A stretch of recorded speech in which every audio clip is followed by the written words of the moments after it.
आप सबसे हाथ जोड़कर निवेदन है कि अब की बार अपने छोटे भाई बड़े भाई राम निवास यादव को भारी मोहब्बत से विजयी बनाना है। और आप इस चुनाव गीत को सुन रहे हैं आपका छोटा भाई सिंगर वीरेंद्र दीवाना जी की आवाज में। और इस गीत को सजाए हैं राइटर प्रेम कपूर गुप्ता।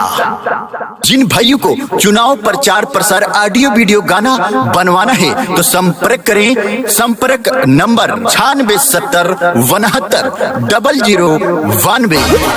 चाचा जयराम जी की जयराम बेटा जयराम का हलवा ठीक बा चाचा।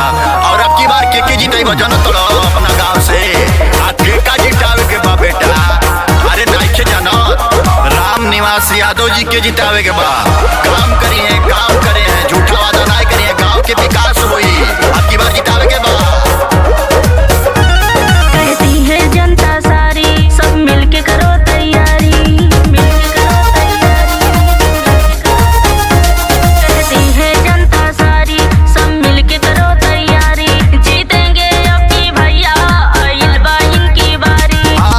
राम निवास को जिताना है, सोननगर को चमकाना है, फिर से प्रधान बनाना है।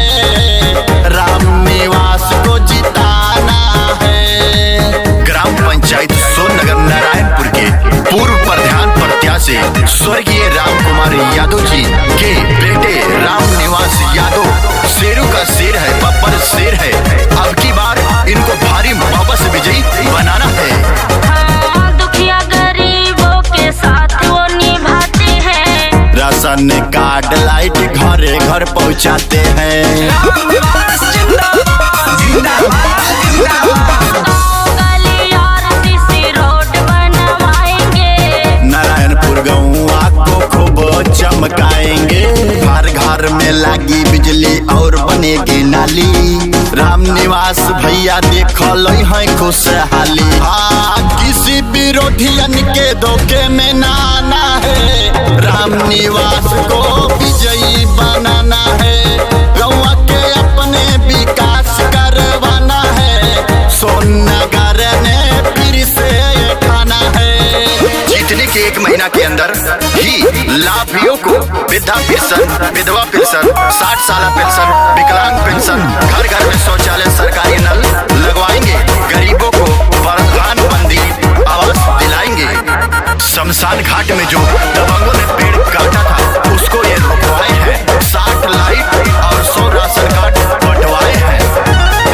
वृद्धा पेंशन 60 साल सबको दिलवाएंगे। दुखियों गरीब को आवास दिलाएंगे। जीतेंगे भैया तो लाएंगे विकास हो। पूरा करेंगे सारी जनता की आस हो। गांव गांव में गली गली में गूंजे ये नारा। राम निवास भैया देखो सबका से है प्यारा। हो दादा दादी अब की साथ निभाना है। राम निवास को विजयी बनाना है। फिर से अब की प्रधान बनाना है। सोननगर को अब की चमकाना है। ग्राम पंचायत सोननगर नारायणपुर के दादा दादी चाचा चाची बहनी भौजी अगर आप चाहते हैं पिछले 5 वर्षों की तरह अब की बार फिर विकास हो तो अब की बार राम निवास यादव भैया को भारी मोहब्बत से विजयी बनाना है। काम किया है काम करेंगे झूठे वादे नहीं करेंगे। हिंदू मुस्लिम सिख ईसाई सब है भाई भाई।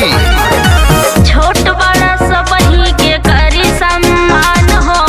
राम निवास फिर से बनी है प्रधान हो। जहाँ जहाँ जाऊँ होता वो नहीं के नाम हो।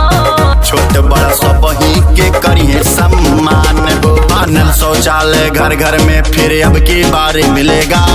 विकलांग रिक्शा पेंशन फिर से अब की बार मिलेगा। दारू और रुपया पे अब गिरना जाना है।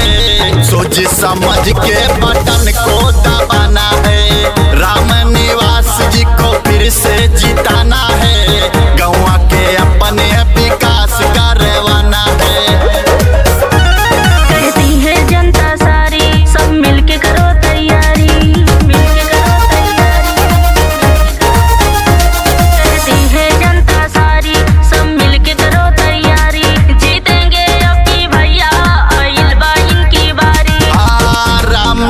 विश्वास को जिताना है, सोननगर को चमकाना है, फिर से प्रधान बना